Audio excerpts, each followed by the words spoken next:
नमस्कार दोस्तों, स्वागत है आपका एनके एडवाइज मी। आज की इस वीडियो में हम नोनिया चौहान जाति के इतिहास के बारे में बताएंगे और साथ ही नोनिया विद्रोह जो सन 1770 में हुआ था उसके बारे में डिटेल से बताएंगे। दोस्तों, नोनिया जाति नमक खाड़ी और सोडा के खोजकर्ता और निर्माता जाति है जो किसी कालखंड में नमक बनाकर देश ही नहीं बल्कि दुनिया को अपना नमक खिलाने का काम करती थी। पहले भारतवर्ष में नमक खाड़ी और सोडा के कुटीर उद्योग पर नोनिया समाज का ही एकाधिकार था, क्योंकि इसको बनाने की विधि इन्हें ही पता था कि रेच यानी नमकीन मिट्टी से यह तीनों पदार्थ कैसे बनेगा। इसीलिए प्राचीन काल में नमक बनाने वाली नोनिया जाति इस देश की आर्थिक तौर पर सबसे संपन्न जाति हुआ करती थी। दोस्तों, इनके इस उत्पाद को अंग्रेज सफेद सोना भी कहते थे और यह उस काल में बहुत बेशकीमती था। तोप और बंदूक के आविष्कार के शुरुआती दिनों में इनके द्वारा बनाए जाने वाले एक विस्फोटक पदार्थ सोडा के बल पर ही दुनिया में शासन करना संभव था। भारत के कुछ हिस्सों पर अपना अधिकार जमाने के बाद अंग्रेजों ने सन 1620 में पटना में अपना व्यावसायिक और व्यापारिक केंद्र खोलने का पहला प्रयास किया, किंतु उन्हें सन 1651 में सफलता मिली।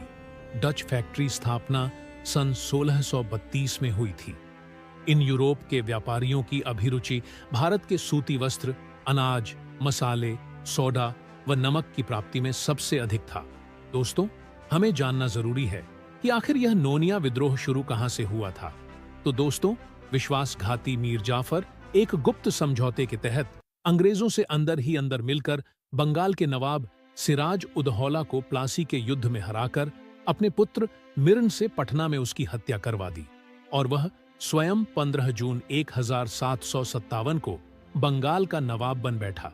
और जब मीर जाफर की सत्ता बिहार में मजबूत हुई तो उसने गुप्त समझौते के कारणवश अंग्रेजों को बिना कुछ सोचे समझे बिहार में नमक और सोडा के व्यापार का एकाधिकार दे दिया। उसने इसके दूरगामी परिणामों को भी नहीं सोचा और अंग्रेजों की इसके पीछे की मानसिकता को भी नहीं भांप पाया। दोस्तों, नोनिया जाति के लोग बिहार में दुनिया के सबसे उच्च कोटि का सोडा निर्माण करते थे और इसका व्यापार भी अपनी मर्जी से डच, पुर्तगाली, फ्रांसीसी और ईस्ट इंडिया कंपनी के अंग्रेजों से किया करते थे, जिसका इस्तेमाल तोप के गोलों और बंदूक की गोलियों में गन पाउडर के रूप में किया जाता था। लेकिन अब बिहार के सोडा और नमक का उत्पादन तथा व्यापार अंग्रेजों के हाथ में आ गया और सभी सोडा अंग्रेजों के गोदामों में जाने लगा। यह घटना सन 57 से 18वीं के बीच की थी। इस घटनाक्रम ने अंग्रेजी शासन का विस्तार और सरल एवं संभव बना दिया, क्योंकि उस समय सोडा के बल पर ही युद्ध को जीता जा सकता था व अपने साम्राज्य का विस्तार किया जाता था। इसका दुष्परिणाम यह हुआ कि प्लासी के युद्ध के बाद सन 1654 के बक्सर के युद्ध में मीर कासिम और अवध के नवाब तथा मुगल बादशाह के विशाल संयुक्त सेना को अंग्रेजों के चंद हजार सैनिकों ने बुरी तरह परास्त कर दिया।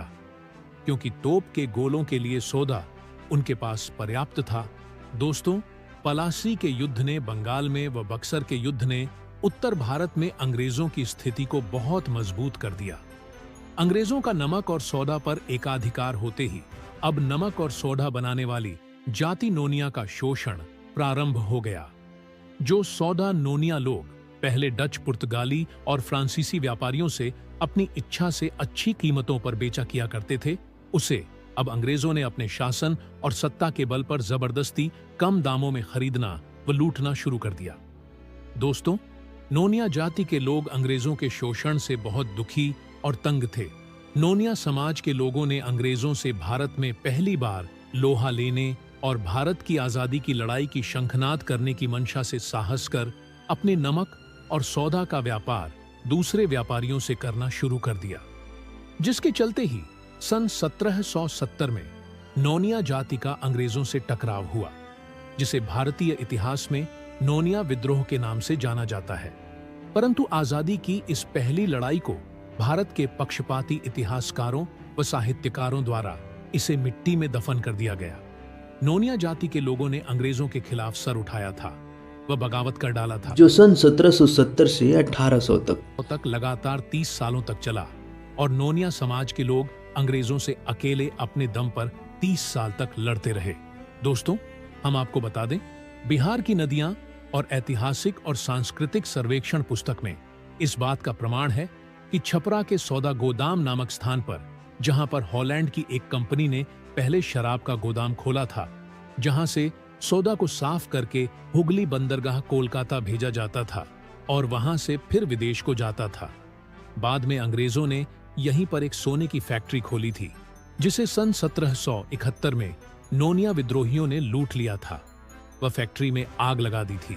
दोस्तों, आजादी की यह पहली लड़ाई थी जो इतनी लंबी चली थी, परंतु आखिर अपने अकेले के दम पर वह भी अंग्रेजी हुकूमत के खिलाफ नोनिया और कितने सालों तक लड़ते।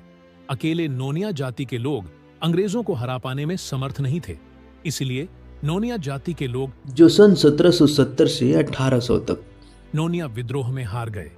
उसके बाद अंग्रेजों का दमन चक्र चला और अंग्रेजों ने अपने खिलाफ सर उठाने की साहस करने वाली नोनिया जाति का दमन करना शुरू कर दिया। इस जाति को बुरी तरह से कुचल देने में कोई कसर नहीं छोड़ी और नोनिया जाति के नमक और सौदा के उत्पादन पर कई बार और कई तरह के शोषणपूर्ण कानून थोपते रहे। अंग्रेजों द्वारा जबरन थोपे गए नमक कानून के खिलाफ भी महात्मा गांधी ने नमक आंदोलन के द्वारा आजादी दिलाई, जिसमें नोनिया और दूसरे भारतीय लवणकरों की भूमिका अग्रणी रही। तो दोस्तों, आज की इस वीडियो में बस इतना ही। वीडियो अच्छा लगे तो लाइक कीजिए और वीडियो को शेयर कीजिए। चैनल पर नए हैं तो चैनल को सब्सक्राइब कर लीजिए।